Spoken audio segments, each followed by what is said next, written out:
Boas tardes a todos. Queria dar as boas-vindas àqueles que estão neste momento presentes no nosso webinar. Temos já um número significativo de palestrantes, talvez o pequeno atraso com que iniciamos esta sessão tenha contribuído para que cada vez mais participantes vão se juntando à nossa sessão. Como sabem, hoje iremos discutir um tema importante no contexto do próximo congresso da ADFERCIT. A ADFERCIT realizou o seu próximo congresso nos dias 29 e 30 de novembro, na Fundação Carlos de Gulbenkian, em Lisboa. Iremos discutir o sistema de transportes ao serviço da competitividade da economia nacional.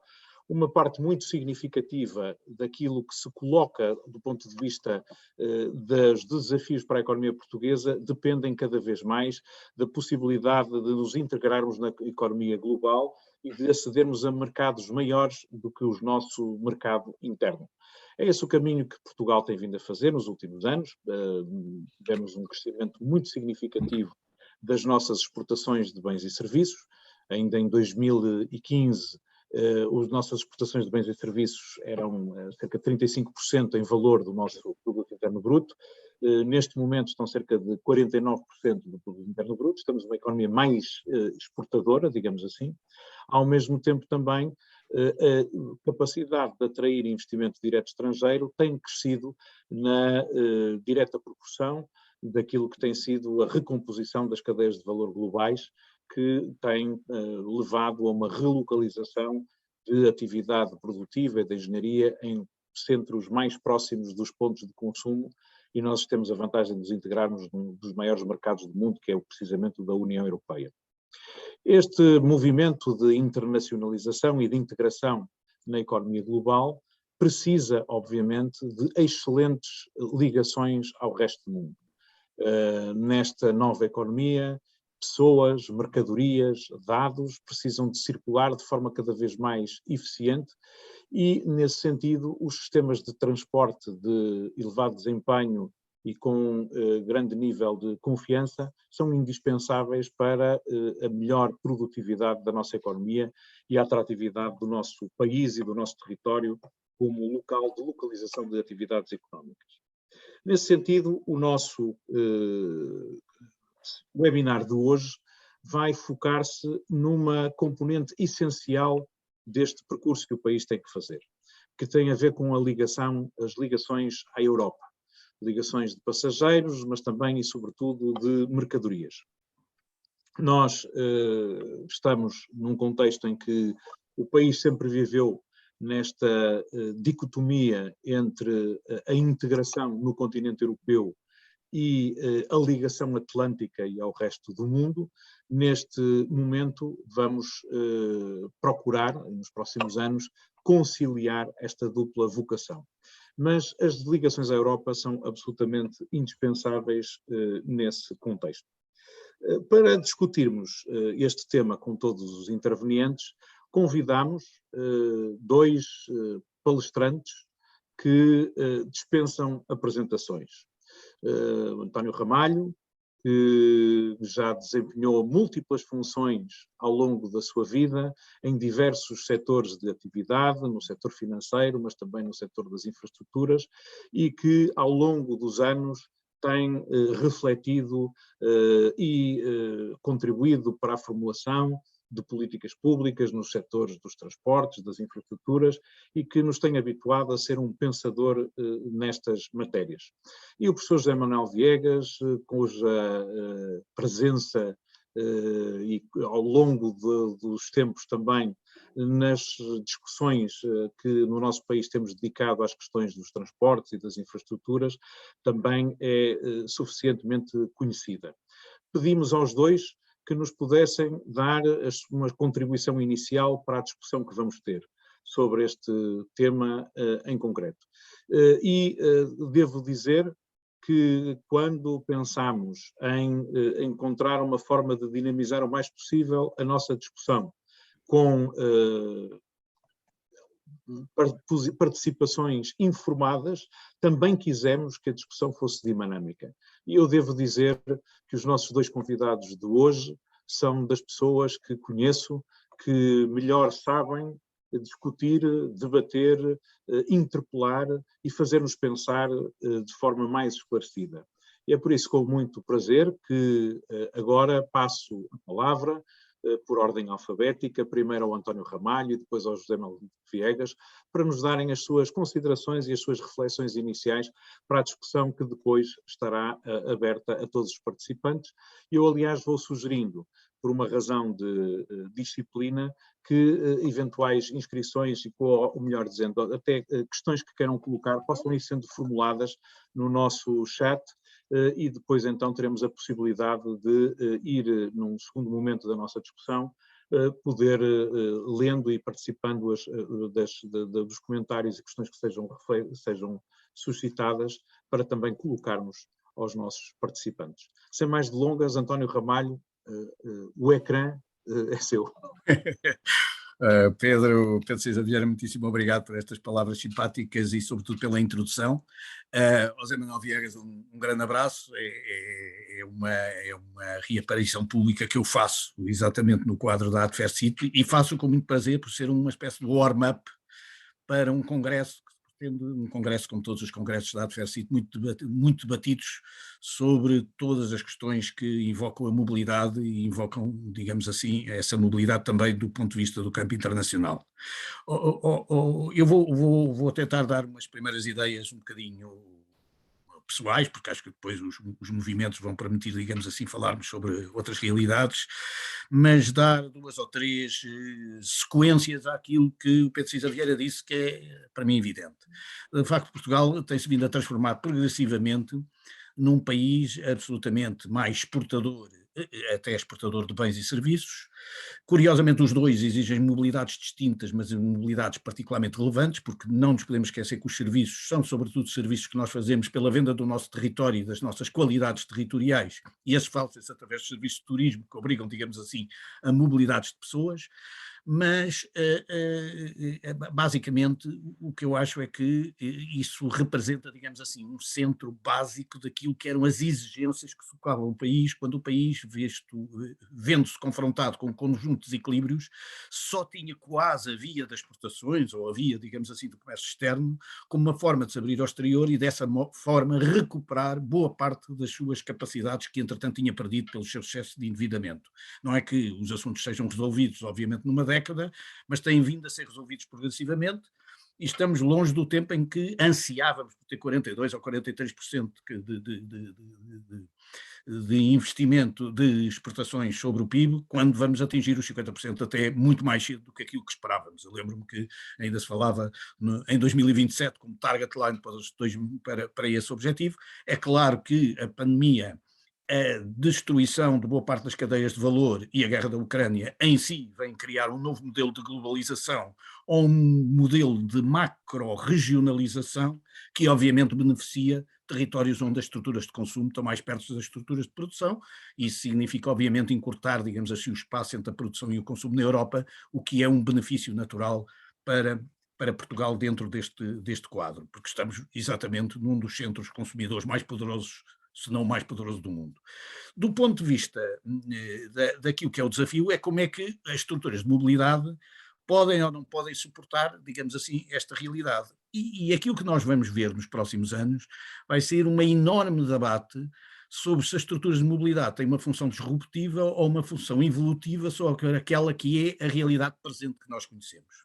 E eu vou partir de uma função evolutiva sobre a nossa realidade.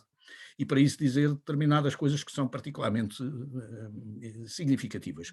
Portugal não é um país de alargamento, e por isso vou-me concentrar em bens e serviços e em mercadorias, para dizer que Portugal não é um país, do ponto onde partimos, extraordinariamente alargado nos países destinatários das nossas exportações. Nós somos, aliás, um país razoavelmente orientado para as nossas exportações. Acima de 10% tínhamos a Espanha com 26,7%, a França com 13,1%, a Alemanha com 11% dos bens exportados. Se nós formos ver, digamos assim, do ponto de vista de importações, somos um bocadinho mais diferentes que isso, dando mais importância naturalmente à Espanha e menos importância à França, Mas na prática, e portanto na prática só temos Espanha com 32,8% e a Alemanha 12,4%, que são os países que estão acima dos 10% do ponto de vista de exportações do último de dados de 21, que nós sabemos que são dados um bocadinho diferentes daqueles que serão os dados normais devido aos efeitos da pandemia, mas que também já denotam, digamos assim, esta concentração em algum território europeu, onde nós naturalmente vamos concentrar toda a nossa atividade. Quando olhamos para a repartição modal, e agora concentrando na parte dos transportes de mercadoria, para a repartição modal da nossa atividade, nós descobrimos naturalmente duas coisas muito simples. A primeira é que nós temos dois modos de transporte para trabalhar, digamos assim, este modelo, e os modos de transporte são a via marítima e a via rodoviária.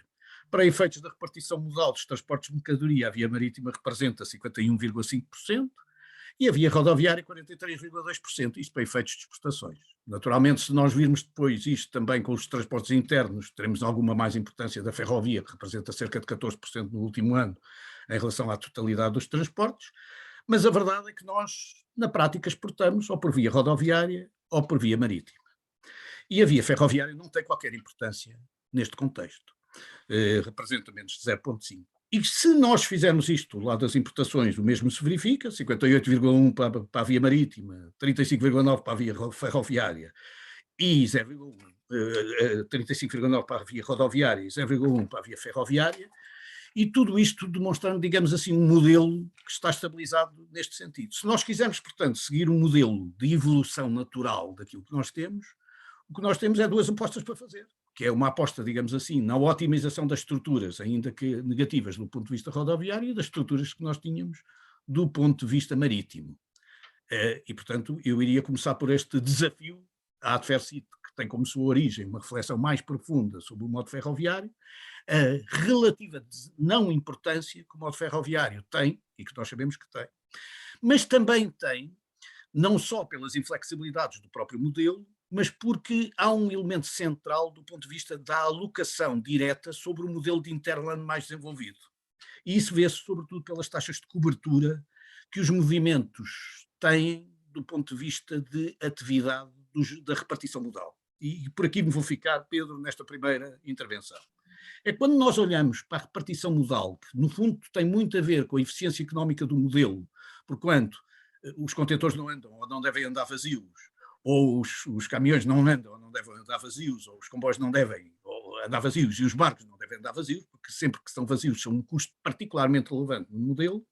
A verdade é que a taxa de cobertura média de importações por exportações no rodoviário anda acima dos 80%, especificamente 81,45%, e eu, pelo simples, não fui ver a média dos últimos 5 anos, para ter um valor, digamos assim, mais equilibrado, enquanto o valor marítimo é 54,07% e o ferroviário 43,27%. Estranhamente, o setor ferroviário tinha um benefício de um ano que teve 72% de coberturas, portanto, há anos que tem 25% de coberturas, o que significa basicamente dificuldades claras em reequilibrar os modelos de vai e vem em relação a este modelo de exportação. E, portanto, o que eu queria para começar é dizer que se nós seguirmos uma via evolutiva normal sem disrupções, e assumirmos isto como base, e eu não estou a defendê-lo, estou apenas a dizer, estes são os modos sobre os quais vai ser, ou vai indicar, do ponto de vista de mobilidade, o sucesso ou insucesso do país, do ponto de vista da sua organização do transporte modal. E por isso, curiosamente, o transporte ferroviário tem uma razoável irrelevância, digamos assim, no modelo de exportações portuguesas ou modelo de importações portuguesas. E tem também, justificadamente, por dificuldades de taxa de cobertura do modelo, tornando-o mais ou menos flexível.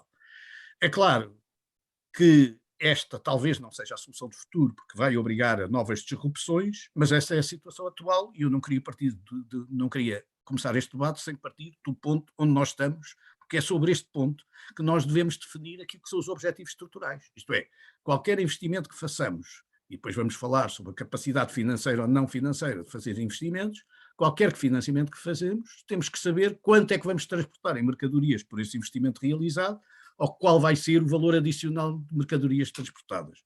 Eu, por acaso, por trazer as dúvidas todas, perguntei, antes de vir para esta sessão, estive a conversar com o grande transportador ferroviário de mercadorias, a perguntar-lhe exatamente quais eram as expectativas de crescimento que ele tinha para para o próximo ano. E a verdade é que as expectativas continuam a ser bastante fracas. Nós estamos a transportar sempre abaixo dos 10 milhões de toneladas, raramente transportámos acima das 10 milhões de toneladas. Eu, quando era presidente da CP, isto é triste dizer, já fazíamos 10 milhões de toneladas. Portanto, na prática, eu já deixei de o ser em 2005, portanto, ou 2006, portanto, já lá vão demasiados anos.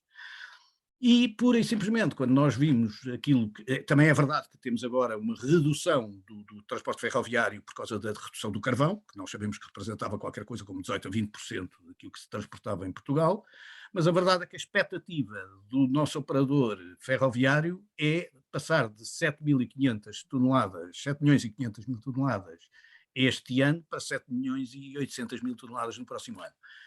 A questão que se vai colocar sempre é quais são os investimentos que nós vamos realizar, para que objetivo específico e para que KPIs nós vamos definir que justificam marginalmente a justificação da rentabilidade dos investimentos realizados.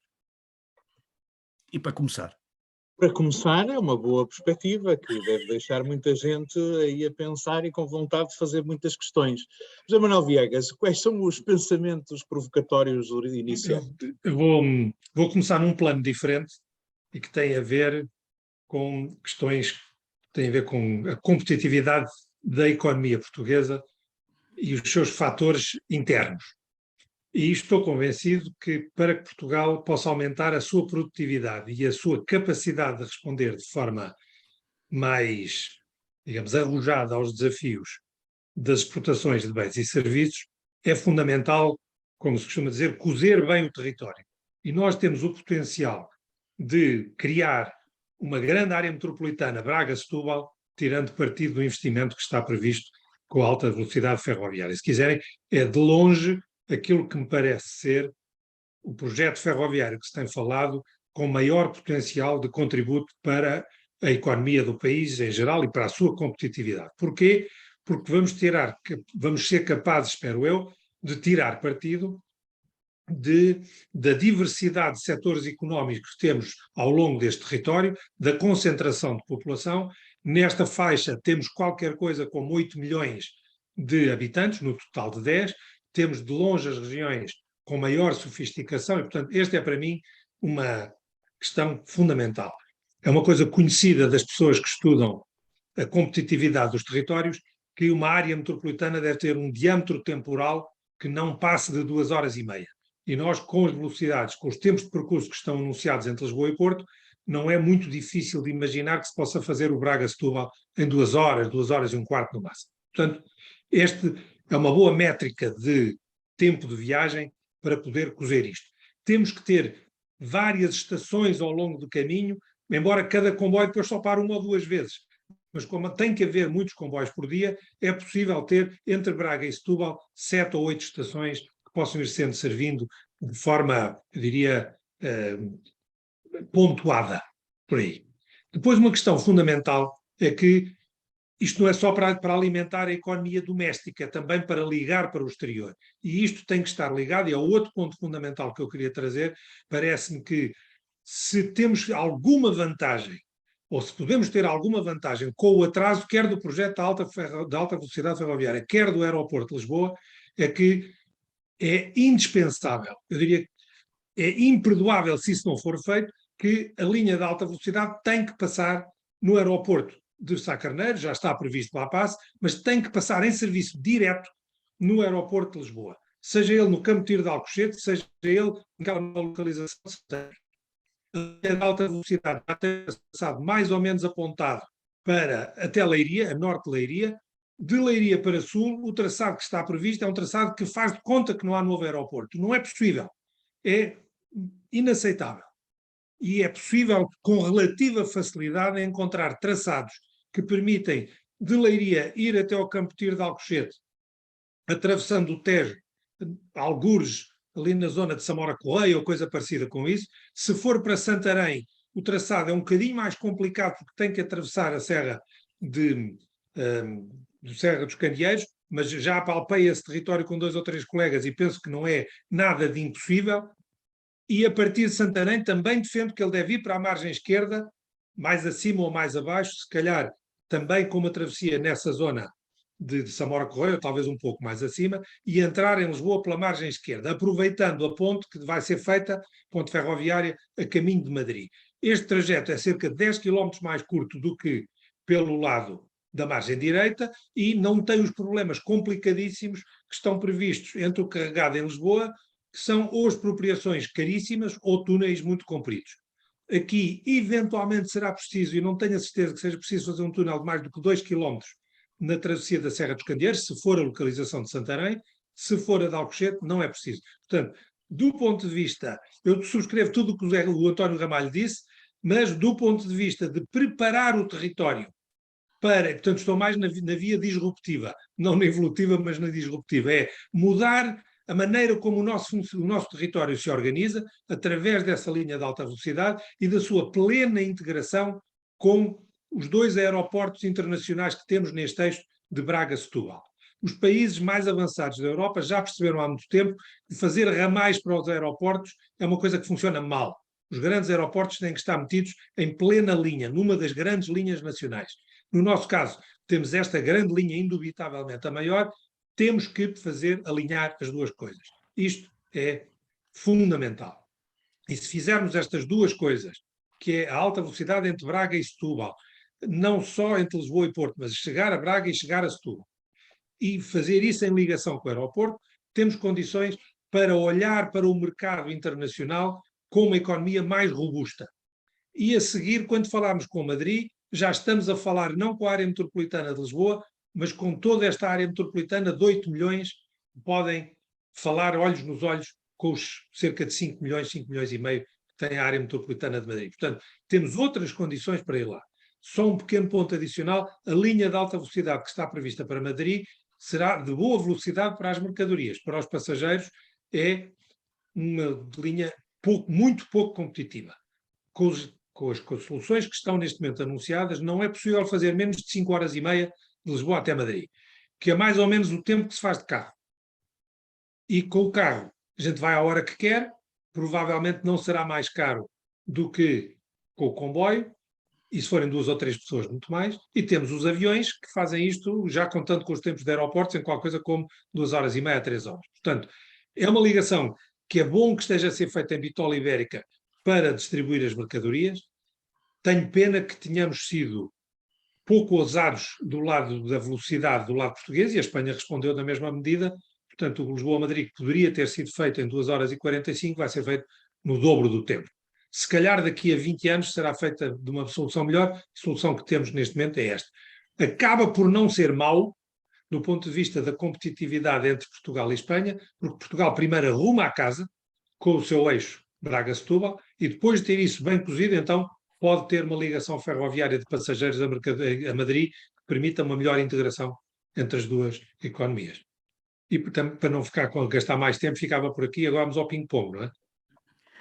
Muito bem, 2 perspectivas introdutórias com focos diferentes, mas ambas muito interpelativas. Nós, por um lado, o António Ramalho dizendo que o modo ferroviário tem um peso muito irrelevante nas mercadorias, que temos que passar por aqui, que investimento significativo na infraestrutura ferroviária para transporte de mercadoria tem que partir da realidade existente ele não chegando a concluir propriamente nada, parece sugerir que o melhor é otimizar o que já temos disponível e com uma perspectiva diferente, José Manuel Viegas falando da necessidade de consolidar a nossa grande área metropolitana como fator de competitividade do nosso território, para o qual a ligação Braga-Setúbal, com este peso essencial do Porto de Lisboa, que já está estimado, deve ser prioritário em tudo aquilo que pensamos no nosso sistema de transportes.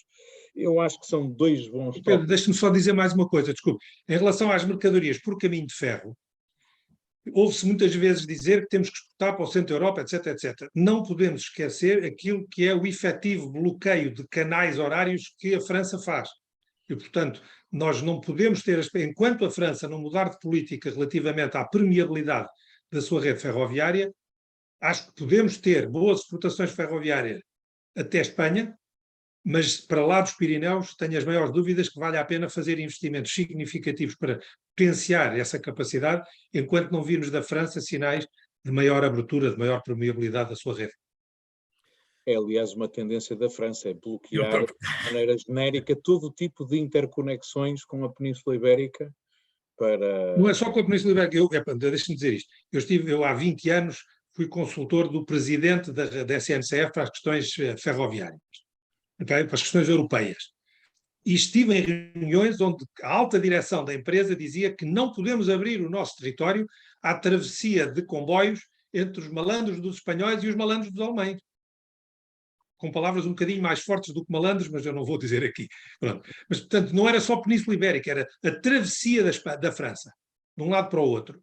É uma coisa que eles entendem que é contra os interesses nacionais. E, portanto, enquanto isso não mudar, acho que nós estamos a fazer investimentos pesados, a contar com quanto vamos conseguir exportar de comboio para a Alemanha, etc., etc., pá, não acredito que haja algum retorno desse capital, desse investimento. Muito bem. Pedro, deixa-me acrescentar aqui alguma coisa, porque eu também não sou daqueles que acho que os investimentos têm que ser feitos, digamos assim, só com base na procura. E, portanto, quando nós investimos só com base na procura, somos levados a trabalhar sobre o curto prazo, e o curto prazo tem muito pouco a ver com aquilo que é a evolução estratégica, digamos assim, que se faz em relação àquilo que são os objetivos do próprio Plano Nacional de Investimentos, porque o nosso Plano Nacional de Investimentos tem como objetivos a coesão territorial, a competitividade da economia e a transição energética, que também é um dos elementos que não podemos deixar de ter em cima da mesa. A única coisa que me parece, que às vezes nós nos esquecemos, é que a ferrovia do século XIX morreu. Essa morreu, isto é, teve as suas características próprias, foi importante do ponto de vista das deslocações maciças das pessoas, mas a flexibilidade, a urbanidade, aquilo que o José Manuel Viegas diz que é trazer, digamos assim, para o eixo atlântico, tudo aquilo que é a realidade, digamos assim, das pessoas, leva a que, inevitavelmente, nós não tenhamos mais essa ferrovia, e as flexibilidades que são importáveis, digamos assim, por outros meios de transporte, são capazes de dar respostas, ainda que não deem a duas das realidades que o século XX foi colocando e que o início do século XXI foi alargando, que foi as exigências do ponto de vista das externalidades climáticas, que curiosamente a evolução tecnológica tem vindo a aliviar do ponto de vista do meio rodoviário face às vantagens que tinha o meio ferroviário.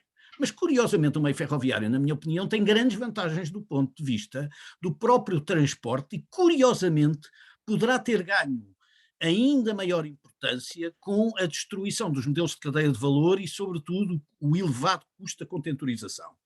Hoje em dia, digamos assim, consolidar e desconsolidar não tem o mesmo valor relativo que tinha há não sei quantos anos atrás, porque cada contentor tem um valor completamente diferente no transporte marítimo do que aquilo que tinha, digamos assim, há 12 meses atrás. Portanto, há grandes alterações no padrão que podem tornar este transporte bastante mais eficiente, seja feito ele com dimensão, seja feito ele com fiabilidade, seja feito ele com todas as características que são essenciais. Simplesmente, o sucesso do ponto de vista ferroviário para efeitos das exportações e mesmo para efeitos, digamos assim, nacionais daquilo que pode ser o movimento dentro do próprio país, curiosamente, e aí, quer queiramos, quer não somos tão grandes assim que justifique uma ferrovia, digamos assim, fantástica, mas do ponto de vista da exportação, ainda com os limites que França pode trazer ao modelo, porque traz a todos os modelos, não é aqui que vai deixar de trazer, é que todos esses elementos estão fora da ferrovia diretamente. Dependem, sobretudo, da consolidação e da desconsolidação e, portanto, da logística, e dependem essencialmente da nossa capacidade portuária.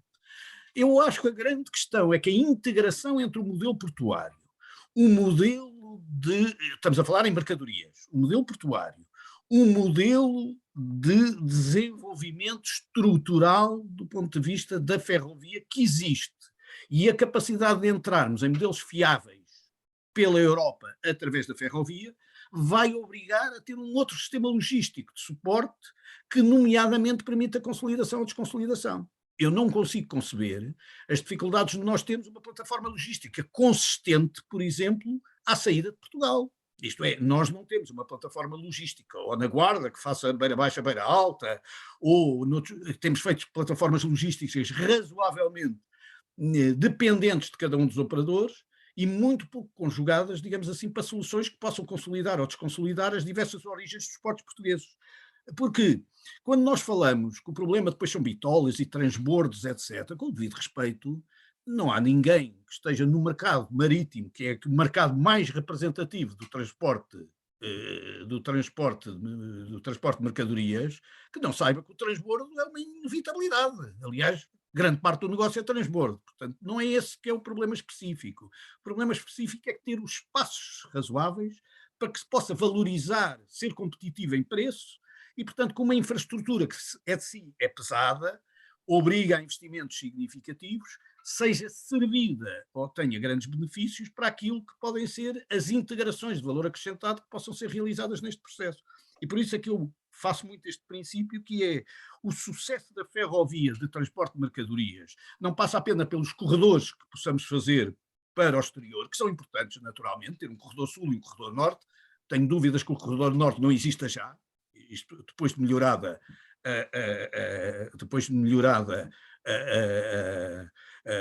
a linha da Beira Alta, que aliás tem esta vantagem da redundância que podemos utilizar pela linha da Beira Baixa, enquanto a linha da Beira Alta está fechada, que nos permite, digamos assim, desenvolver este tipo de atividade e que não fique, porque o problema aqui não são velocidades, como é fiabilidade. Quer dizer, o que o armador quer é saber quando é que chega, digamos assim, ao porto de destino o seu material. É exatamente o mesmo que se passa do ponto de vista ferroviário. É exatamente saber que àquela hora vai entrar aquele contentor com aquelas características e que ele foi consolidado e desconsolidado dentro daquilo que são os princípios de desenvolvimento feito. E isto pela própria integração dos modos, porque os modos também se integram. E, portanto, o próprio modo rodoviário, onde Portugal tem uma qualidade, digamos assim, que é distintiva daquilo que acontece noutros países, naturalmente pode servir também para que esse processo de consolidação e desconsolidação possa ser integrado numa repartição modal mais inteligente. Por isso, eu, do ponto de vista disruptivo, o que acho é que a chave do sucesso da ferrovia para efeitos de transportes das mercadorias, e não é diferente para transportes de passageiros, mas depois falaremos, passa muito por esta visão integrada com o marítimo e com o portuário e com a capacidade logística que terá que ser trabalhada de uma forma substancialmente diferente do que foi até agora. Finalmente, também queria dizer uma palavra adicional em relação ao que o Zé Manuel disse, que é o seguinte: é objetivamente essencial que Portugal, antes de passar para a fase, e ele falou sobretudo de passageiros, antes de passar para a fase de tentativa de integração num espaço mais largo, tenha consciência que as suas capacidades como centro de criação de valor estão no eixo atlântico. Eu tenho uma dúvida, e o José Manuel Viegas sabe que eu tenho essa dúvida, se o eixo atlântico acaba em Setúbal ou não, por uma razão muito específica, que é a Zona Sul, que eu acho que nunca foi discutida e que merece uma discussão. Eu não estou a dizer que a discussão é feita nos mesmos termos que a restante discussão, mas a verdade é que nós não temos outra capacidade, porque de outra maneira o que estamos a trabalhar é exclusivamente, pode não ser mau, para Badajoz, que tem 150 mil habitantes, e para a Corunha, que tem, no total, entre Vigo e Corunha, 400 mil habitantes. Porque, de resto, eu tenho pena de dizer isto, mas Coimbra tem 99 mil habitantes, Leiria 60 mil habitantes, Viseu 59 mil habitantes e Aveiro 58 mil habitantes. Coimbra é a 8ª cidade do país, Leiria a 15ª, Viseu a 17ª e Aveiro a 18ª, porque a Gualva Cacém está à frente disto. E, portanto, o que nós, quer queiramos, quer não, é no circuito, digamos assim, dos grandes centros de Lisboa e Porto e da integração destes dois centros, passa bastante o sucesso de qualquer meio de transportes, de uma forma disruptiva. E por isso também aí a integração se verifica pela capacidade de juntar modos. E por isso é que o Zé Manuel e bem, a despeito de ter ali posições que eu não sou 100% seguro, talvez ele esteja, eu não, mas que a única coisa que sabemos é que o eixo da alta velocidade abre as portas naturalmente a que a ligação feita de uma forma direta com o aeroporto, com o novo aeroporto de Lisboa, seja um elemento central. A minha dúvida sobre o Sul é exatamente por causa disso. É que quando eu olho para a evolução dos aeroportos, eu acho que é um aeroporto perdedor de toda esta nossa vida. E o aeroporto perdedor é o aeroporto de Faro. Porque quando nós olhamos, e eu tive o cuidado de ir ver os números de aeroportos de 90 até hoje, o aeroporto de Faro sobe 3 vezes, enquanto a média portuguesa sobe 6, e o aeroporto do Porto sobe 10 vezes, de 90 até hoje. Isto é, o único aeroporto que cresce pouco, comparado com todos os outros aeroportos, é Faro. E Faro cresce pouco porque não consegue sair da sua sazonabilidade. E a sua sazonabilidade passa por não aproveitar as íntimas ligações que existem do ponto de vista do transporte de pessoas e que se verificam ao nível do aeroporto de Lisboa, que tem, obviamente, por atração natural, as maiores distribuições, e ainda vai ter mais, quer sobre o Atlântico, quer sobre o hinterland da Europa, do ponto de vista de pessoas. E, portanto, sair da sazonabilidade do Sul passa por refletir se o Sul deve estar integrado ou não neste eixo atlântico. E aí eu não tenho uma reflexão feita. Também se pode perguntar se precisamente o problema da sazonabilidade do aeroporto de Faro não tem a ver com a base económica do distrito de Faro e da província do Algarve, que ainda não conseguiu vencer, mesmo do ponto de vista da atividade turística, um modelo muito concentrado, quer no tempo, quer do ponto de vista setorial. Seguramente. E, portanto, quer dizer, não justifica ainda que haja mais movimento fora da dita época alta, e por isso torna difícil também essa integração. Pedro, eu não tenho resposta para isso, mas tenho uma resposta de uma coisa. Deixa-me só dizer uma coisa. Eu não tenho resposta para isso, mas tenho uma certeza. Eu não consigo convencer, por muito comercial que seja, o presidente da EasyJet e o presidente da Ryanair a serem eles os motivadores, digamos assim, da carga de pessoas para Faro durante os tempos de inverno. Se eles não sentirem que essa procura existe por si própria, não são eles que vão disputar a procura. E de facto, nós, quando trabalhamos sobre o território, de vez em quando temos efeitos sobre o território que arriscamos, que queremos ter. Podemos estar errados, também é verdade. Deixa-me contribuir aqui o seguinte. Eu, quando disse até Setúbal, eu partilho completamente das preocupações do António Ramalho. O que eu acho é que para levar a alta velocidade para baixo de subir até ao Algarve, tem que ser num pacote com um projeto credível de diversificação do sistema económico do Algarve, do sistema produtivo do Algarve, que lhe permita contrariar essa sazonalidade. Ou seja, se fizer parte de um pacote credível, ter essa ligação terrestre também, integração neste eixo, tanto melhor. Eu não conheço nenhum projeto desses. E, portanto, neste momento diria que não está na primeira prioridade da alta velocidade ir mais a sul do que Setúbal, porque não vejo que seja possível depois manter o elevado número de comboios por dia que uma linha de alta velocidade exige para um setor que, a partir do final de meados de outubro até meados de abril, gera muito pouco movimento. É esta a questão. Se formos capazes da discussão nacional, trazer um novo modelo económico de atividade para o Algarve que justifique isso, fico encantado. É evidente. Agora, temos que ter algum cuidado. Eu acho que o Algarve precisa disso, mas quer dizer, as duas coisas eventualmente estarão relacionadas. Eu acho que nós já tivemos aqui, nestas intervenções iniciais, muito material para reflexão. E eu, se calhar, começava aqui a abrir o caminho também para as intervenções da nossa audiência. E relacionado um pouco com isto, tenho aqui uma pergunta do Fernando Carvalho Santos e Silva, que gostava de conhecer as vossas posições sobre as propostas de revisão dos regulamentos da Rede Única Europeia, que explicitamente dão prioridade ao ERTMS e à bitola standard europeia e à ligação a Madrid. Ou seja, o José Manuel Viegas defendeu claramente a ideia de que nós precisamos nos concentrar no reforço da nossa plataforma atlântica antes de nos ligarmos ao centro da península, por razões, digamos assim, de competitividade da nossa economia, e, por outro lado, o António Ramalho disse que, do ponto de vista de mercadorias e tudo isso, a questão da bitola, das necessidades de transbordo, são relativamente secundárias por comparação com a necessidade de integração dos vários modos de transporte e da nossa melhoria de capacidade logística, e eventualmente precisamos de reforçar a capacidade de transbordo à saída do território nacional.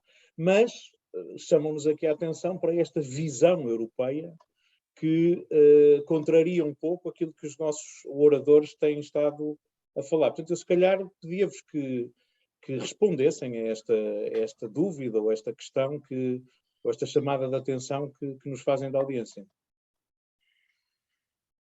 Deixe-me então talvez dizer o seguinte. Do ponto de vista de Bruxelas, é evidente que faz todo o sentido dar prioridade no Lisboa-Madrid. Agora, com as decisões que já foram tomadas daquele tempo de ligação, não é por aí. E Vigo só é prioridade está ali pertinho e porque já há maior tradição e porque Vigo não é ameaça.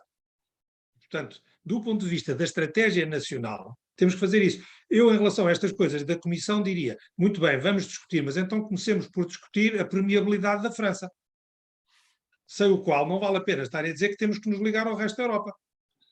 E, nomeadamente, em relação à bitola e tudo isso, porque a Espanha não vai converter a bitola de grande parte da sua rede, a rede toda por onde seguem as mercadorias em Espanha, não vai ter conversão de bitola.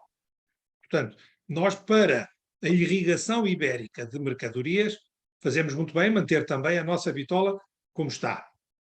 Para estar a fazer uma bitola diferente, para ir até mais além do que os Pirineus, vamos ver se isso é possível. Mas é a resposta que eu daria à Comissão Europeia. Não tenho mais do que isso. Fica muito bonito no mapa, mas depois isso choca com a realidade. Quanto é que custa e quanto é que é o retorno disso em termos de efetivo serviço que podemos ter.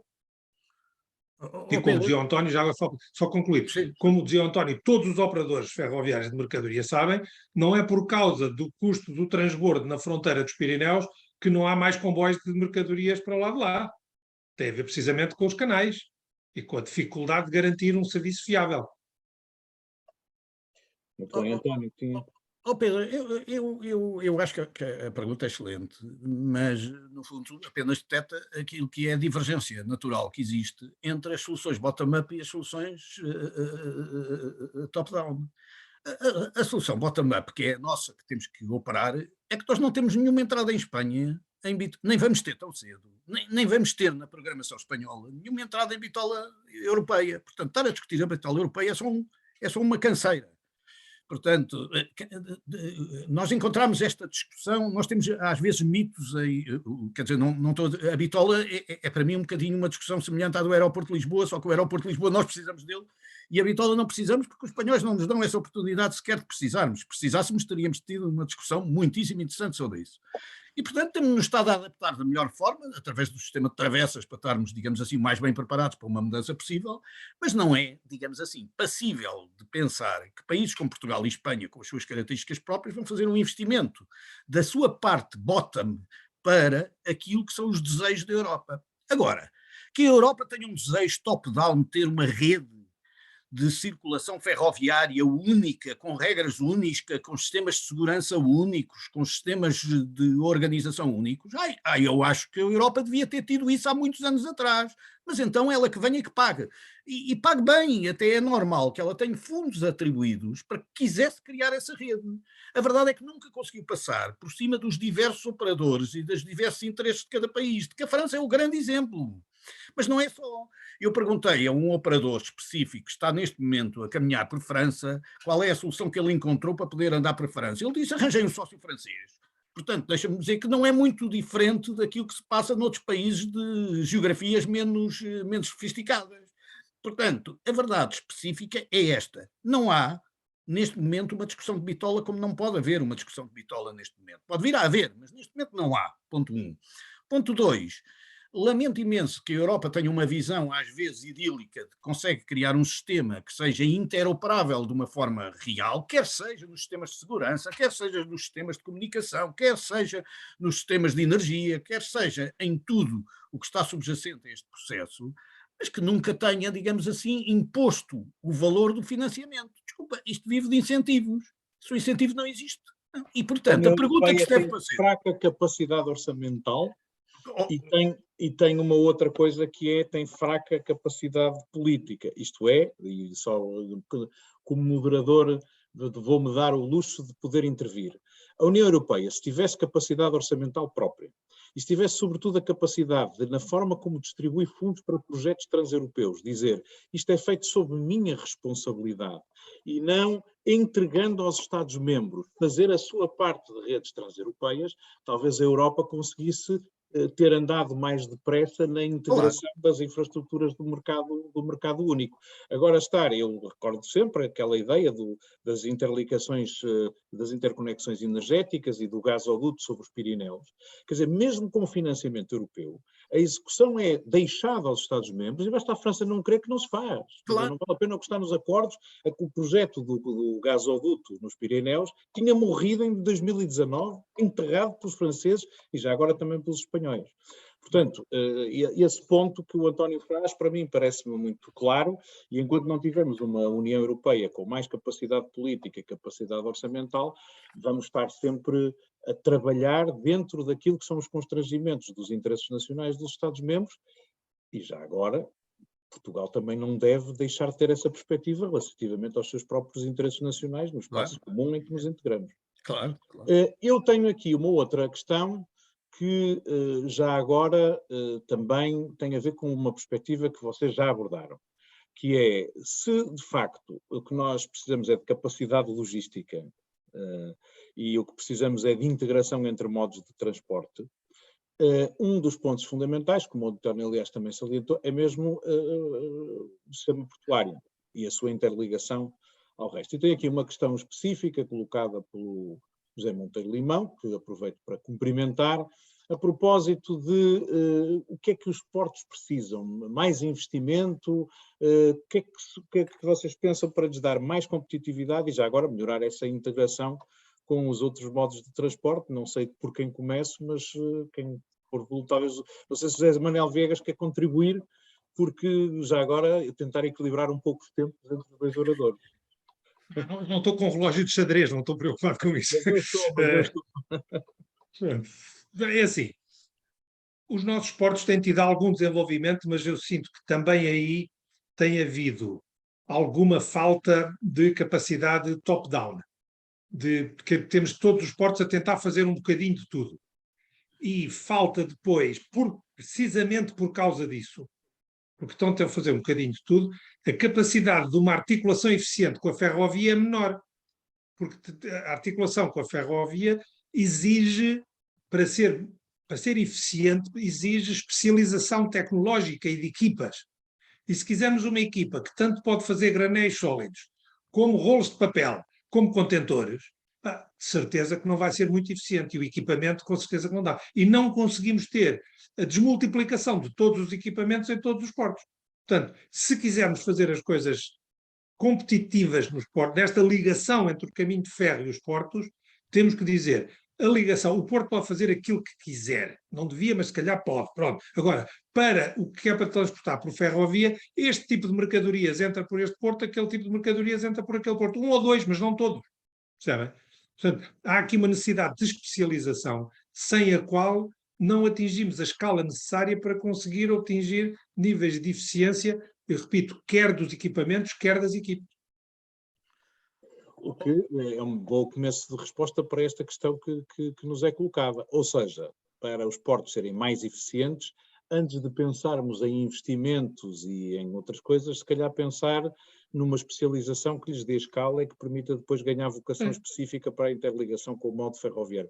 Doutor Ramalho, alguma nota a este? Deixe-me só acrescentar, nós temos ainda em Portugal, muito nos portos, a noção de que o Porto tem que servir a nossa regiãozinha aqui à volta. E, portanto, temos que servir tudo. O país é suficientemente pequeno para que, se houver uma determinada mercadoria que entra em Aveiro, porque Aveiro é muito especializado para aquela mercadoria, ela chega melhor a Évora do que se entrar por Setúbal, se Setúbal tiver baixa eficiência nessa mercadoria. Nós estamos a trabalhar num país pequeno. As grandes condições de eficiência têm que existir quando há escala. E a escala não se consegue num país como o nosso a dividir tudo por 5 ou 6 portos.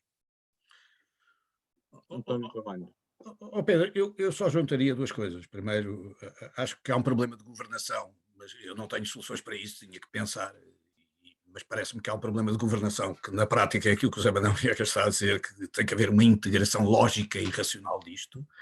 Depois, na minha opinião, portanto, esta regionalização competitiva não me parece o ideal do ponto de vista estratégico. Depois, eu sou uma pessoa um bocadinho mais pelos incentivos para chegar ao resultado final. O meu problema é este, eu olho para a rodovia e nós temos a 8ª melhor rede rodoviária segundo o Global Competitiveness Report. Depois chega ao modo dos aeroportos e temos o 29º lugar. Ao modo ferroviário dizemos o 30º lugar. Isto é como se avalia a nossa rede por parte do exterior. E depois chegamos ao modo portuário e temos o 25º. E o que acontece, precisamente, é que me custa que um país que tenha a frente marítima e que tenha a necessidade de utilizar essa capacidade, porque essa é uma vantagem competitiva que Portugal tem do ponto de vista geográfico, não seja aqui um dos 10 principais, ainda por cima com um pequeno pormenor, é que à nossa frente está quer Marrocos, quer Espanha, que é uma parte ainda mais negativa, porque são competidores, digamos assim, diretos que nós temos. E, portanto, o que eu gostava era estar numa posição mais destacada aqui. Segundo, eu acho que o sucesso dos portos está no Interland dos portos. E por isso, o sucesso dos portos no Interland é uma visão integrada, digamos assim, que obriga, digamos, a esta parte ferroviária e a esta parte de desenvolvimento de logística que permita criar capacidade e que passa por muitas coisas. Nós temos várias coisas onde fomos inovadores nos portos, do ponto de vista até de eficiência do próprio modelo, mas precisamos ter um sistema de governação, até porque os portos têm esta característica de serem geridos por privados, portanto, quer dizer, há aqui um outro conceito dos operadores muito práticos que obrigava, e que eu acho que não deveria ser alterado, que obrigava a que a governação fosse, na minha opinião, provavelmente mais integrada, mas eu estou longe de ser um especialista em portos, aliás, estou longe de ser um especialista mas é apenas uma reflexão. Só para deixar claro, eu, o José Manuel Viegas, percebi que a sugestão dele é que haja especialização dos portos em determinado tipo de mercadorias, o que permite dar escala, permite depois que o modo ferroviário também procure esse porto para aquele tipo de mercadorias e o faça chegar de modo mais eficiente possível a qualquer ponto do território nacional. O António Ramalho, não percebi se comunga desta ideia, se é mais de que os portos encontram a sua própria reagem a incentivos, servem o seu Interland e, portanto, que não deve haver esta espécie de especialização. Não, então fui eu que me expliquei mal. O que eu acho é que para atingir essa espécie de especialização precisa-se de um novo modelo de governação. Certo. É só isso. Eu fui um bocadinho para ser complementar, apenas em relação ao Zé Manuel, concordo completamente. Acho que ainda por cima os portos têm um problema que é, dependem muito dos operadores e dos operadores da forma como se ajustam, como gostam, etc. E mudar um operador é uma coisa dramática, porque, como nós podemos imaginar, a gestão de uma rede integrada de milhares de navios obriga, digamos assim, a ser muito bem planeado todo esse modelo, mas para isso eu acho que exatamente do lado da oferta tem que haver, digamos assim, uma governação integrada exatamente que dê resposta àquilo que o José Manuel Viegas diz, que é, de alguma maneira, especializarmos a nossa solução de costa como um valor nacional e não como valor privado. Há uma coisa que pode ser decidida em sede de governo, que é o que é que se faz de infraestruturas terrestres e de equipamentos de transfega colocados em cada porto. E, portanto, dar condições do lado não dependente dos operadores portuários, dar-lhes condições para que eles naturalmente vão à procura dos sítios onde sabem que podem ter melhor serviço complementar do serviço que eles dão. Portanto, não é preciso sequer obrigar a coisa nenhuma. Mas isto é a tal coisa, é outro modelo de governação. É perceber que o governo pode ter uma política proativa nessa matéria. E perceber que o Interland de cada um dos portos não é o distrito em que ele se situa, nem os 2 distritos à volta. Tem que ser a Península Ibérica, com diferentes corredores de penetração. E se tivermos uma boa rede que permita fazer a distribuição, pontos a 400 ou 500 quilómetros, do ponto de vista de ferroviário, não é muito diferente do que 100. É preciso pôr aquilo em cima do comboio em condições eficientes, e quer do transporte, quer depois do encaminhamento. Claro. Muito bem. Já tivemos aqui várias coisas que às vezes nas discussões que opinadores, normalmente não especialistas, fazem, parecem coisas pouco quase difícil, que é basicamente a ideia de que a prioridade no nosso sistema de transportes deve ser a consolidação da fachada atlântica para aumentar a competitividade da nossa economia, é isso que está mais valor acrescentado e, portanto, consolidar isso dá-nos competitividade antes de apostarmos na ligação ao centro da península. Segunda nota, que do ponto de vista das mercadorias, o tema da bitola é um tema não apenas secundário face à competitividade dos setores dos transportes, mas também um tema não prioritário, uma vez que mesmo que construíssemos bitola europeia para o acesso à Europa, não só não temos nada do outro lado da fronteira, como mesmo se tivéssemos, depois não conseguíamos atravessar a França, também é uma coisa refrescante de se ouvir.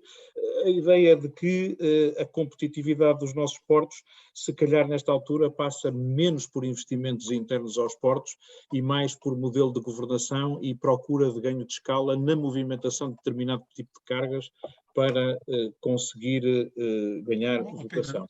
Já agora, José Manuel Viegas, tenho aqui uma pergunta sobre este propósito, que é a pergunta se esse padrão de especialização portuária tem precedentes noutros locais da Europa, designadamente em Espanha, ou se é um modelo ideal que não encontramos ainda noutros lados? Não é um modelo ideal. Os portos, se formos ver, os portos que são eficientes e competitivos à escala europeia têm escala. Há sítios onde essa escala, a escala da região económica onde está inserido, permite que o mesmo porto sirva 2 ou 3 segmentos. Nós é que temos um mercado relativamente pequeno e, portanto, se temos um mercado pequeno e não vamos retalhar em 5 fatias, fica pequenino. É essa a questão.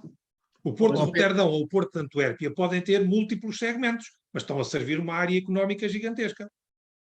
Mas, Pedro, eu vou mais longe. Do ponto de vista de governação nos países nórdicos, existem vários sítios onde a governação é integrada do sistema de portos. Até há governações integradas do sistema de total de infraestruturas. Portanto, de integração entre portos, ferrovia e rodovia.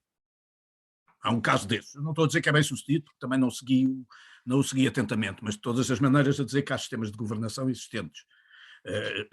Portanto, não estamos a atirar para o ar uma coisa que não existe. Mas não será coincidência que precisamente os países nórdicos também são, digamos, mercados relativamente pequenos. Têm poucos habitantes, como nós. E, portanto, precisam dessa integração para que cada um dos atores atinja a escala mínima da sua eficiência. Não é? Está aqui um comentário a reforçar um pouco essa ideia de que, por exemplo, o Setúbal tem uma especialização no RoRo e no transporte de veículos automóveis que ilustra um bocadinho o tema que estavam a lançar.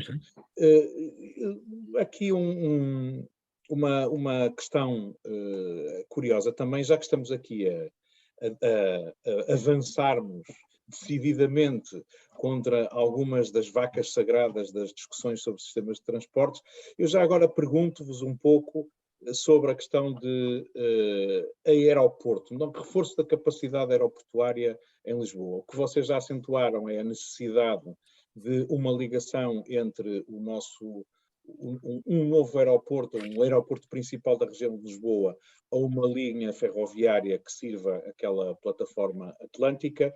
Isso de alguma maneira condiciona, se usarmos esse critério, ou se estabelecermos essa especificação, na vossa opinião, isso condiciona de alguma maneira as opções de localização do novo aeroporto ou nem por isso?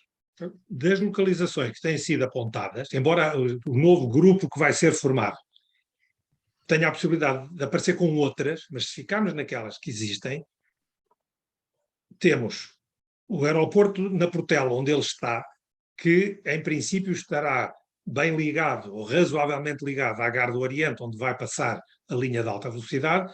Se entender que a ligação do metropolitano não é suficiente, nós aqui há uns 15 anos estudámos uma ligação em monorail direta do aeroporto até à Gare do Oriente, ao longo da Avenida de Berlim. É uma coisa fácil de fazer, não chega a 3 km, e que pode dar uma ligação quase como se fosse entre os 2 terminais do mesmo nó de longa distância da cidade de Lisboa. Quer para Alcochete, quer para a localização que foi divulgada na zona de Santarém, é relativamente simples que a linha a partir de Leiria e a caminho de Lisboa passe por lá. Portanto, não é... Agora, não podemos estar distraídos. O que é fundamental é isto. Eu quero chamar a atenção que o aeroporto de Lisboa não vai servir só à área metropolitana de Lisboa.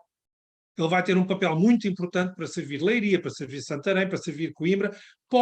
O ideal para todos nós era que as pessoas de Braga, de Setúbal, de Coimbra, de Lisboa ou do Porto tivessem à sua disposição facilmente acessível os 2 aeroportos internacionais que nós temos. Ou seja, pode haver destinos para os quais a melhor escolha para mim, que mora em Lisboa, é ir apanhar o voo ao Porto e vice-versa.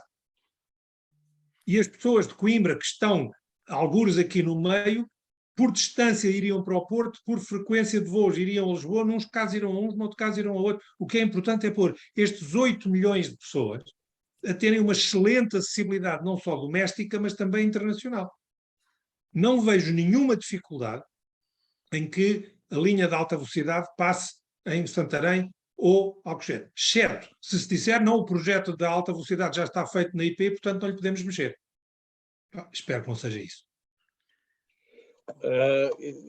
Já agora, José Manuel, eu ouvi o seguinte: a Portela já tem uma ligação natural e fácil a uma linha ferroviária de alto desempenho. Alcochete e Santarém não têm, mas será relativamente fácil fazer essa ligação. E não se falou do Montijo, porque também há uma ideia de Montijo como aeroporto principal. Eu devo dizer que não acredito que o Montijo possa ser o aeroporto principal. A sensibilidade ambiental da zona leva-me a ter alguma dificuldade em crer que o secundário seja uma solução interessante. Como principal, uma quantidade de construção sobre o estuário que me parece que é quase arrepiante, não vejo que seja interessante. E depois coloca-se uma outra questão, que eu acho que é mesmo de longo prazo, que é dizer, nós como sociedade queremos ou não que ainda haja um aeroporto de expressão significativa na cidade de Lisboa daqui a 30 anos. Uma questão mais de, se quisermos, admitindo que os aviões vão ser a hidrogénio, que não vão lançar fuligem, admitamos que vão ser aeroportos, aviões limpinhos. Sim. E silenciosos. Com menos ruído do que... Como? Silenciosos. Sim. Mesmo nesse caso, queremos ou não aceitar que possa haver um aeroporto sobre a cidade de Lisboa. Portanto, não é com os aviões atuais, é com os aviões daqui a 25 ou 30 anos. Eu conheço pessoas que dizem, nem pensar nisso, temos de tirar isso daqui de dentro. E há pessoas que dizem que não, se os aviões fizerem muito menos barulho, não poluírem, etc., estar com um aeroporto dentro da cidade é uma grande vantagem. E aí podemos ter o segundo aeroporto no Montijo, mas também o podemos ter em Alcochete ou em Santarém como aeroporto secundário. Não vejo que haja dificuldade nisso. Aliás, eu devo dizer, a localização de Santarém, que eu não conhecia, que nunca estudei, como aeroporto de mercadorias, acho uma solução dificilmente se encontra melhor no território nacional.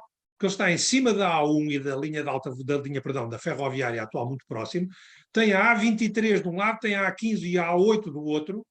Portanto, do ponto de vista de distribuição por todo o território do país e até de chegar à Espanha, é difícil encontrar melhor.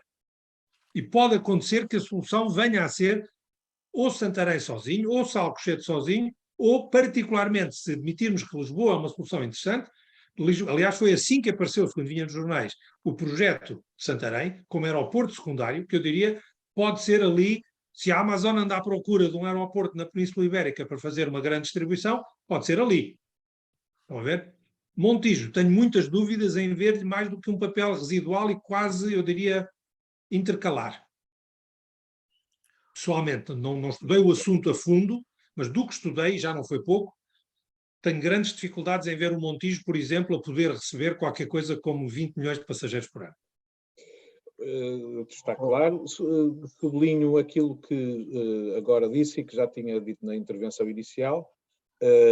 Até tomarmos a decisão sobre onde é que fica o reforço da capacidade aeroportuária em Lisboa, é prematuro tomar decisões de fechar o projeto da nova ligação Porto-Lisboa abaixo de Leiria, porque aí... Exatamente.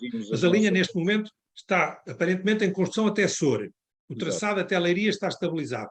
A minha recomendação seria que se começasse de imediato a fazer os estudos preliminares de onde é que poderia ser um traçado de Leiria a caminho do Campo de Tiro de Alcochete Leiria a caminho daquela localização de Santarém, mais coisa, menos coisa, mas aquilo ali na zona já é bastante plano, não há de ser muito difícil depois de fazer ajustes, e de qualquer dessas localizações até Lisboa, sendo que o meu entendimento é que para qualquer delas é melhor que a abordagem em Lisboa seja feita pela margem esquerda do Tejo. Muito bem, António, alguma contribuição para isto? Eu só queria fazer uma contribuição, não vou fazer nenhuma contribuição sobre o aeroporto, porque toda a gente, quer dizer, há 50 anos que há gente a opinar sobre o aeroporto, como nós sabemos, e não temos aeroporto. Eu só ia dizer que há uma grande diferença, às vezes, como nós lemos o aeroporto e como o aeroporto representa, digamos assim, para o valor do país. Portugal é um país, e eu volto àquilo que foi a sua intervenção, Pedro, inicial, é um país que tem uma exigência própria do ponto de vista da capacidade de exportação para equilíbrio das suas balanças comerciais. Para isso, nós conseguimos descobrir, graças a Deus, e graças ao nosso mérito e ao mérito dos nossos empresários, não só a capacidade de exportar bens, mas sobretudo a capacidade de exportar o nosso território, que é o turismo. Quer dizer, o turismo é uma alavanca absolutamente central, porque estamos a exportar aquilo que normalmente é um bem não transacionável, é o único bem não transacionável que se transaciona. E, portanto, algo...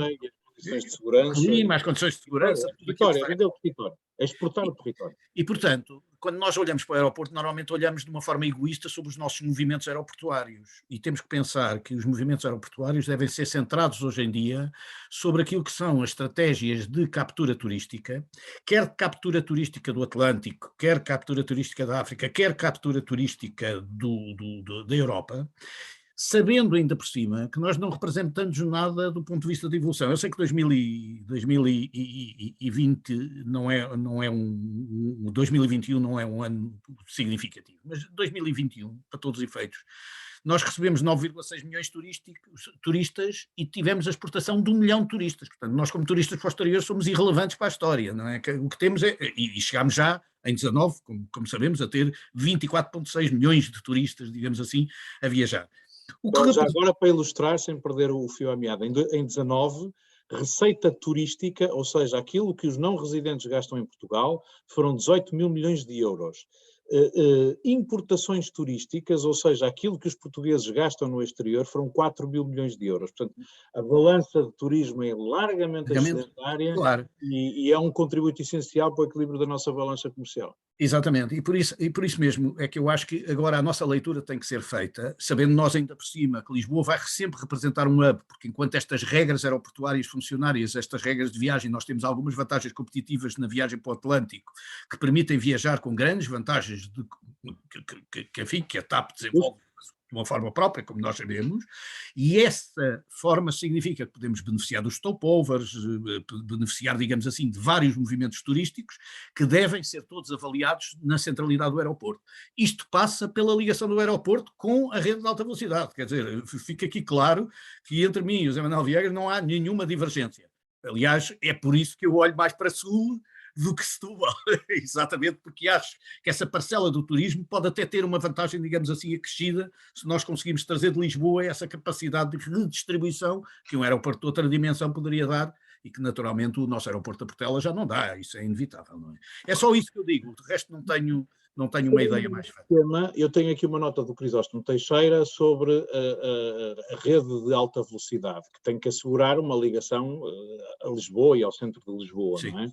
E, portanto, que esta questão da serventia de aeroportos transcêntricos como Santarém ou Alcochete se não prejudica a função interurbana. Eu o que percebi, mas não há melhor que o José Manuel Viegas esclarecer isso, não estava a pôr em causa que depois a linha não entrasse em Lisboa, pelo contrário, o que me pareceu é... Com certeza que não. De maneira nenhuma. É só, serve os aeroportos de Sá Carneiro e como servirá o aeroporto de Lisboa para que esteja.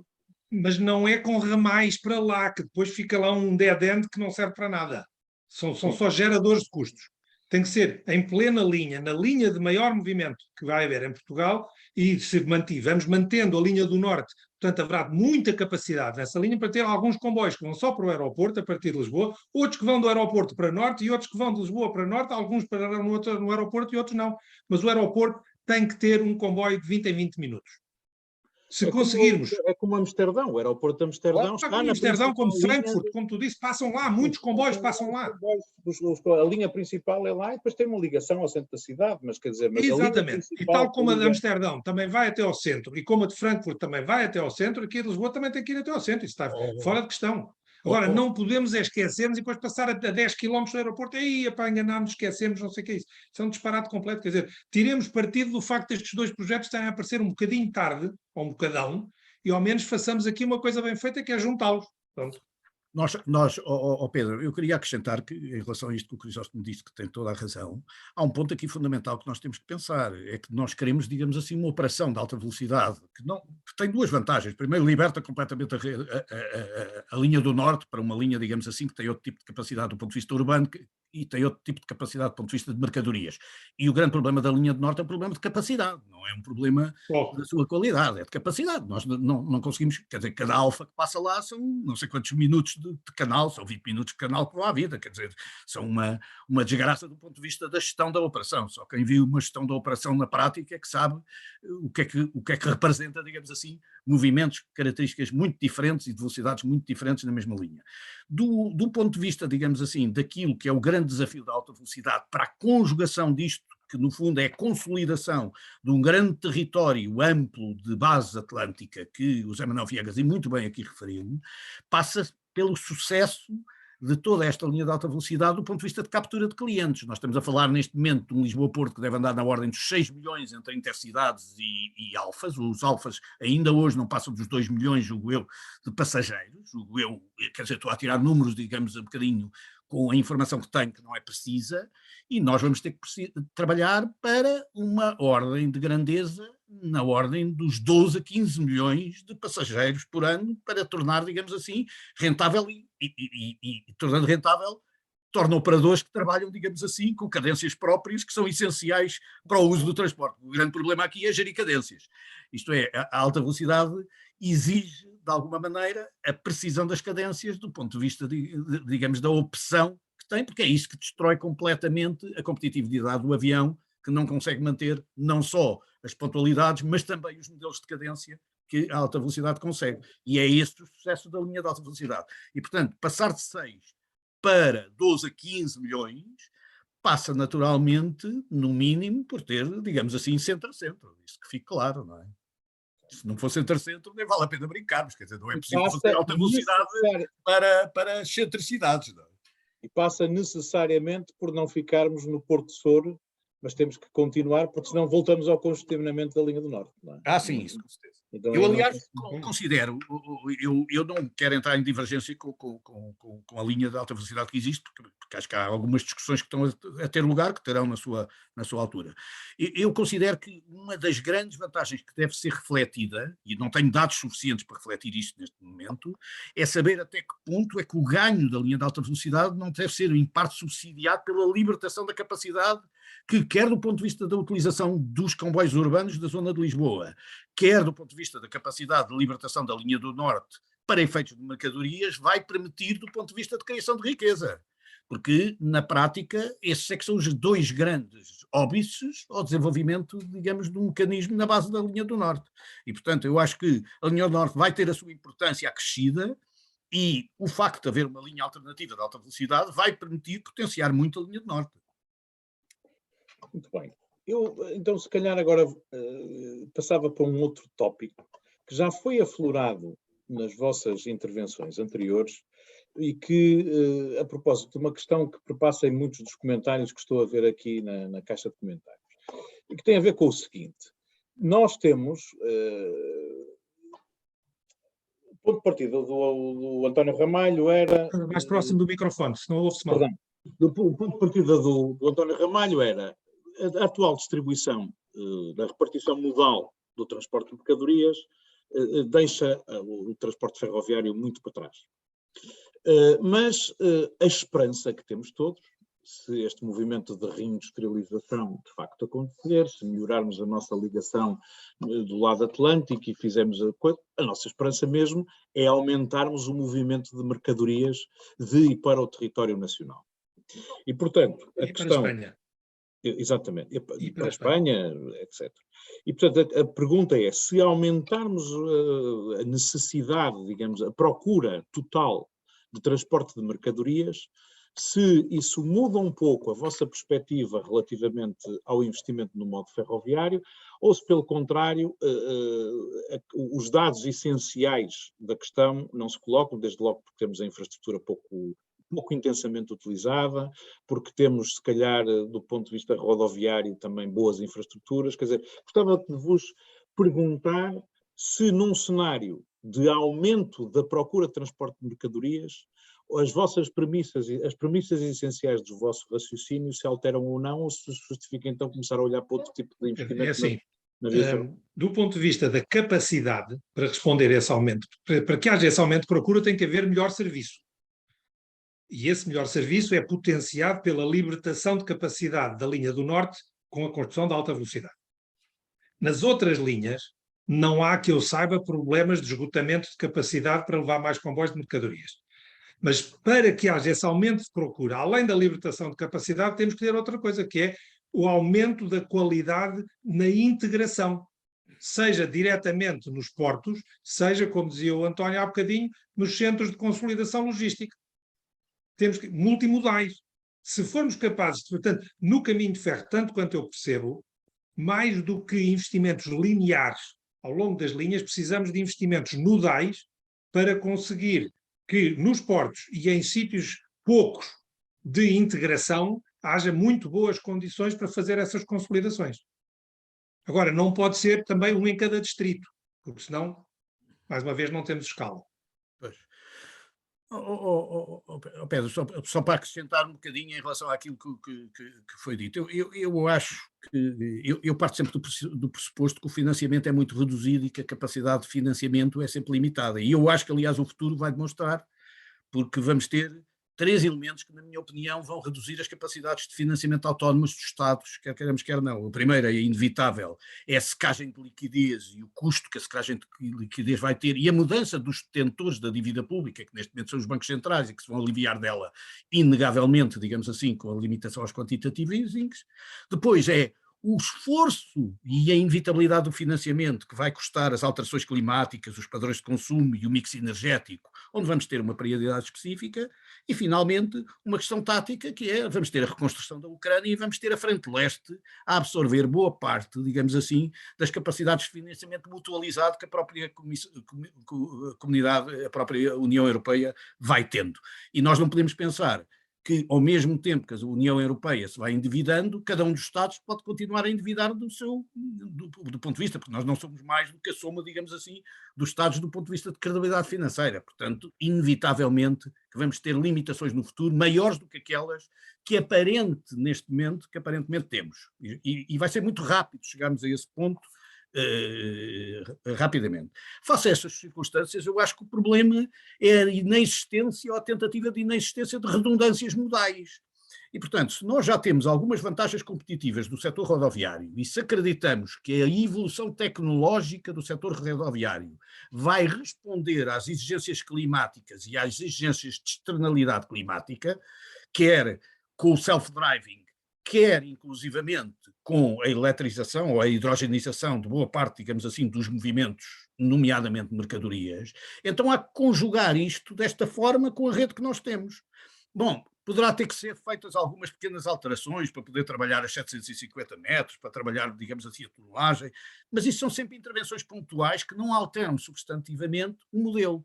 Agora, esta visão não é pacífica, porque esta visão, no fundo, diz há um valor do urbano, do caminho de ferro, naquilo que é a metropolitização dos urbanos, permita-me a expressão, há um valor específico da alta velocidade como uma solução intermodal de grande distribuição, nomeadamente com a ligação específica à criação de valor num centro de origem atlântica e uma capacidade de exportação, nomeadamente por aeroporto, e, peço-lhe desculpa, existe uma terceira via que de facto são as mercadorias em cima do caminho de ferro, onde com um acréscimo da importância de portos e com uma capacidade de crescimento de uma regionalização, digamos assim, europeia, pode trazer a Portugal grandes capacidades diferentes, nomeadamente de absorção e em concorrência na Península Ibérica, por uma iberização até estruturante de portos, que não é nada impossível de ser feito se houver alguma inteligência.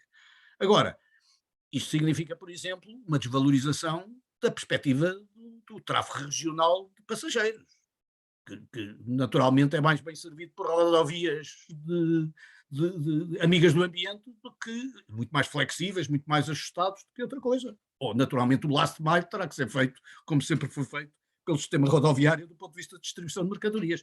Mas isso, digamos assim, são opções de não redundância de sistemas que nós devemos tomar por dificuldades de financiamento futuros, na minha opinião.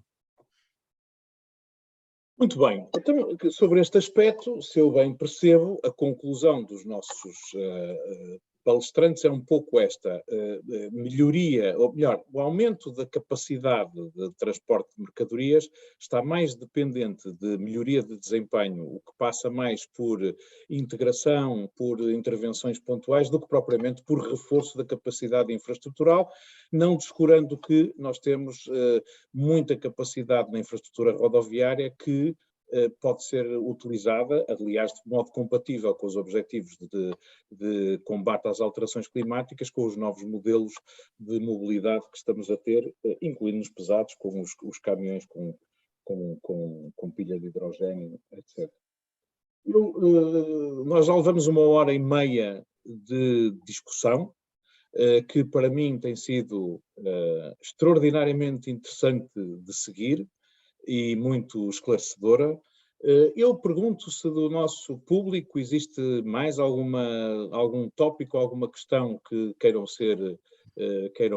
levantar. Eu dava-vos a oportunidade de datilografarem no nosso Q&A e pedia só então aos nossos dois oradores que, entretanto, se quiserem fazer alguns concluding remarks que vos pareça oportuno fazer nesta altura, convido-vos, se calhar por ordem inversa, José Manuel Viegas, alguma nota que queira deixar, final? Certo. Dizer que de tudo aquilo que falámos aqui, há 2 ou 3 coisas, tentando para um nível um pouco mais abstrato, que me parecem fundamentais. É pensarmos o que é que queremos que estas mudanças que vamos ter no sistema de transportes possam significar para o país em 2050, e não nos esquecermos da fortíssima evolução tecnológica que está a haver, nomeadamente com a eletrificação por via de baterias ou de hidrogênio do transporte rodoviário, que permitem resolver problemas de forma limpa em situações que não têm a escala de procura que corresponderia ao modo ferroviário. Ou seja, aquele dilema que temos tido no passado entre não temos escala, mas isto é mais limpo, pode ser resolvido através do processo de limpeza do transporte rodoviário, onde, com exceção das entradas das grandes cidades, também temos muita capacidade disponível. E, portanto, mas eu diria, não pensemos nas coisas só há 5 anos. É o que é que isto pode querer dizer da evolução do nosso sistema de território e de transportes, pensando a 20 ou 30 anos de distância. Se tivermos a lucidez e a capacidade de pensar a esse prazo, com certeza que tomaremos decisões melhores do que se estivermos só à procura dos próximos 5 anos. Muito bem. António Ramalho? Eu acho que se nós nos preocuparmos em criar valor dentro do nosso território e levar, nomeadamente, a consolidação logística ao centro do território, nomeadamente ao centro exportador do território, nós temos capacidades, quer no corredor norte, quer no corredor sul, quer através de uma interligação de portos com uma outra capacidade e que não é impossível, quer através da A22, da A6, da A25 e da A4, para termos uma capacidade intermodal de ter uma intervenção eficiente, digamos assim, perante o mercado ibérico, que é o primeiro, e depois uma capacidade, digamos assim, sempre que os níveis o justifiquem, para ultrapassarmos aquilo que seria, digamos assim, os Pirineus, caso venha a haver, digamos assim, uma maior integração de caráter europeu por essa via. Acho que de todas as maneiras a leitura tem que ser uma leitura o mais intermodal possível, porque continuo a achar que o futuro não nos vai permitir uma liberdade de financiamento como tivemos até hoje. Não estou a dizer que foi uma liberdade total, não é isso, mas a verdade é que houve fundos provenientes, digamos assim, de diversas origens, que nos permitiriam olhar sem esta necessidade de otimização estrutural das nossas redes. E julgo que, como o Zé Manuel disse, muito se vai jogar na capacidade tecnológica de inovação. E, portanto, nós falámos aqui de uma porção de coisas, mas, por exemplo, também devíamos estar a falar bem da sensorização das estradas, porque provavelmente tudo isso. são assuntos, digamos assim, de premente importância, onde nós devemos ter uma palavra o mais possível de caráter ibérico antes e depois de caráter internacional, para ver se evitamos que uma área onde a circulação tem sido, digamos assim, um bocadinho mais livre, venha amanhã a ter, digamos assim, regras diferenciadas em França que nos impeçam também de fazer a progressão para além dos Pirineus. Exatamente.